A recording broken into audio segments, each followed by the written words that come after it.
الحمد لله رب العالمين والصلاة والسلام على نبينا محمد وعلى آله وأصحابه أجمعين اما بعد۔ محترم حضرات، بیماریوں کے سلسلے میں صبر کرنے اور جزا فضا اور شکایت نہ کرنے پر جو اجر تھا اس کا بیان تو ہوا۔ اب شریعت میں یہ بھی حکم ہے کہ اگر کوئی بیماری ہو تو اس کی دوا کرائی جائے۔ اس سلسلے میں کچھ حدیثیں پیش خدمت ہیں۔ حضرت جابر رضی اللہ عنہ سے روایت ہے، بیان فرماتے ہیں نبی صلی اللہ علیہ وسلم کے واسطے سے روایت کرتے ہوئے کہ انہوں نے فرمایا لکل داء دواء فاذا اصیب دواء الداء برأ باذن اللہ عز وجل۔ یہ روایت مسلم کی ہے۔ اس کا مطلب یہ ہے کہ ہر بیماری کی کوئی نہ کوئی دوا ہے۔ جب بیماری کو اس کی دوا مل جاتی ہے تو اللہ کے حکم سے مریض اچھا ہو جاتا ہے۔ ایسے ہی حضرت ابو ہریرہ رضی اللہ تعالیٰ عنہ سے روایت ہے، بیان فرماتے ہیں کہ رسول اللہ صلی اللہ علیہ وسلم نے فرمایا ما انزل اللہ من داء الا انزل له شفاء۔ یہ روایت بخاری شریف کی ہے اور ابن ماجہ نے بھی سے روایت کیا ہے کہ اللہ نے کوئی بیماری نہیں نازل فرمائی ہے مگر اس کی شفا بھی نازل فرمائی۔ اور حضرت اسامہ بن شریک سے روایت ہے، بیان فرماتے ہیں کہ میں نبی صلی اللہ علیہ وسلم کے پاس تھا کہ اسی درمیان کچھ اعرابی لوگ آئے اور انہوں نے عرض کیا یا رسول اللہ انا تداوی؟ قال نعم یا عباد اللہ تداووا فإن اللہ عز وجل لم يدع داء الا وضع له شفاء غیر داء واحد۔ قالوا وما هو؟ قال الحرم۔ یہ روایت احمد کی ہے، ابن ماجہ ابو داؤد نے ترمذی وغیرہ بھی سے روایت کیا ہے، صحیح ہے اس کی سند، علامہ البانی کی تصحیح کی ہے۔ اس کا مطلب ہے کہ کچھ دیہاتی لوگ اللہ کے نبی صلی اللہ علیہ وسلم خدمت میں آئے اور انہوں نے عرض کیا اے اللہ کے رسول کیا ہم دوا کیا کریں؟ تو آپ نے فرمایا ہاں اللہ کے بندو دوا کیا کرو، اس لیے کہ اللہ نے کوئی بھی بیماری نہیں رکھی ہے مگر اس کی شفا بھی رکھی ہے۔ صرف ایک ہی بیماری ایسی ہے کہ جس کی شفا نہیں ہے۔ قالوا وما ہوا؟ کہا کہ وہ کون سی بیماری ہے؟ قال الحرم، کہا کہ بڑھاپا ایک ایسی بیماری ہے تو اس کا علاج اللہ تعالیٰ رکھا۔ کوئی چاہے کہ بڑھاپا ختم ہو جائے اور جوانی آ جائے تو ایسا نہیں ہونے والا ہے۔ ہاں جو اور باقی بیماریاں لگتی ہے ان کا علاج جو ہے اللہ تعالیٰ رکھا ہے۔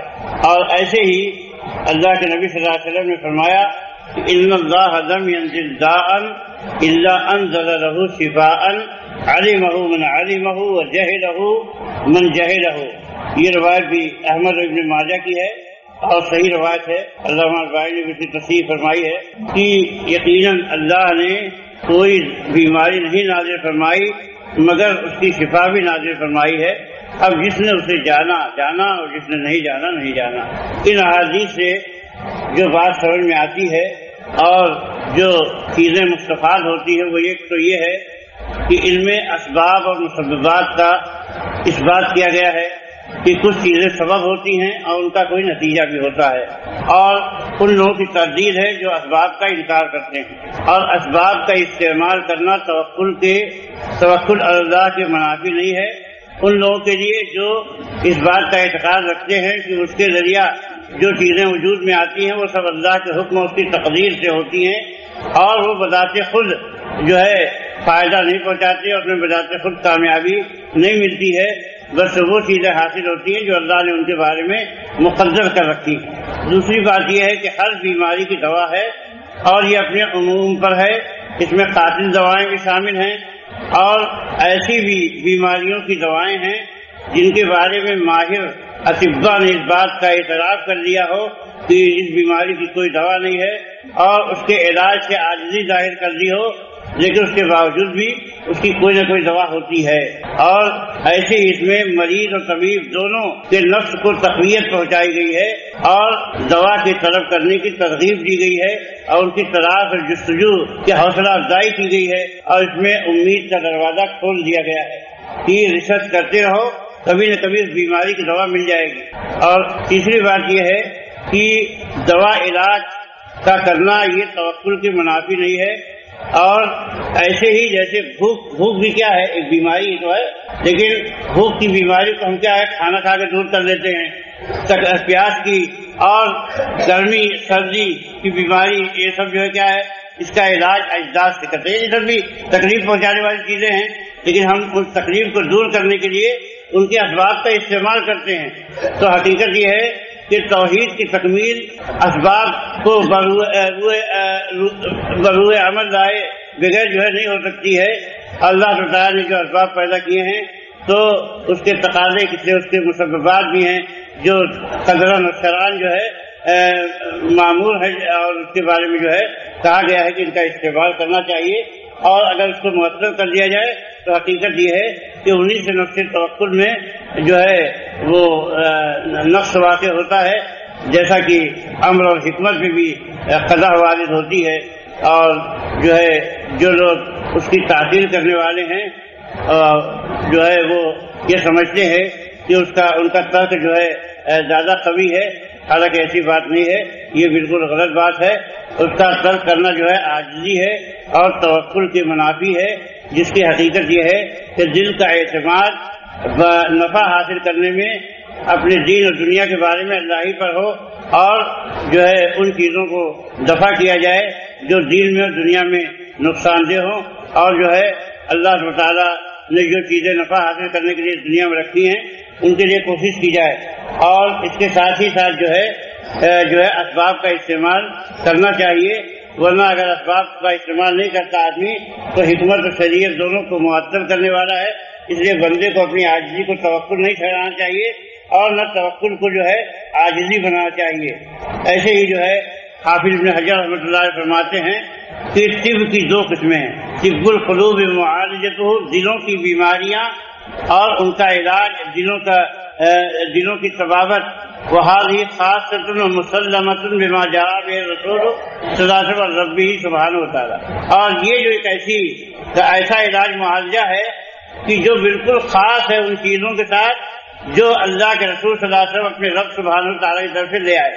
بہت سارے لوگ جو طریقے بتاتے ہیں اور بڑے طبیب بن جاتے ہیں کہ بھائی فلاں کام کرو گے تو روح پاک صاف ہو جائے گی، اس کا تزکیہ ہو جائے گا، اس کو نروان مل جائے گا، اور جو ہے اس کو یہ درجہ ملے گا وہ درجہ ملے گا. اس کے لیے بتاتے ہیں کہ بھائی لمبی ریاضت کرو، جو ہے ایک پاؤں پہ کھڑے ہو کے بات کرو، یا اسی طریقے سے جو ہے رات بھر جاگتے ہی رہو، دن میں بھی جاگتے رہو، کھانا چھوڑ دو، خلوت میں بیٹھ کے مراقبے میں رہو. یہ سب کیا ہے؟ شیطانی جو ہے طریقے ہیں. اس سے پاکی صفائی نہیں حاصل ہوتی ہے بلکہ اور گندگی بڑھ جاتی ہے. شریر کی خلاف ورزی سے کبھی جو ہے تزکیہ نہیں ہوتا ہے اور روحانی سکون نہیں مل سکتا ہے. یہ سب دھوکے ہیں. روحانی سکون اور دل کی بیماریوں کا علاج صرف اور صرف قرآن و سنت میں ہے.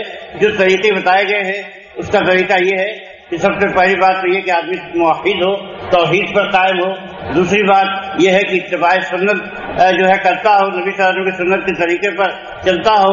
تیسری بات یہ ہے کہ اللہ تعالیٰ نے اور اس کے رسول نے جو دعائیں سکھائی ہیں، ذکر و اذکار بتائے ہیں، ان کا اہتمام کرتا ہو، حلال کھانے کا اہتمام کرتا ہو، لوگوں کے ساتھ اچھا سلوک کرنے کا اہتمام کرتا ہو، تو خود ہی بہت بڑا ولی اللہ بن جائے گا اور اس کا دل جو ہے پاک صاف ہو جائے گا.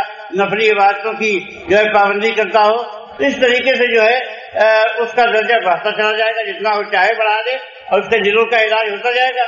تو یہ تو اللہ سبحانہ تعالیٰ کی طرف سے جو باتیں مقرر ہیں، اور وہی باتیں کیا ہے اس میں کارگر ہو سکتی ہیں. دوسری چیز کیا ہے؟ جسمانی بیماری کی طبابت اور ڈاکٹری ہے. اس میں سے کچھ چیزیں وہ ہیں جو رسول سے منقول ہیں، رسول اللہ صلی اللہ علیہ وسلم سے، جیسے رقیہ کرنا اور دعا کرنا جو ہے، اور ان میں کچھ باتیں ایسی ہیں جو غیر رسول سے آئی ہیں صلی اللہ علیہ وسلم، اور ان میں سے زیادہ تر کا تعلق تجربات سے ہے. تو یہ چیزیں ہیں. انشاءاللہ باقی سلسلے میں باتیں ہیں آئندہ نشستوں میں. اقول قولی ھذا واستغفر اللہ لی ولکم ولسائر المسلمین من کل ذنب وصلی اللہ تعالی علی نبینا.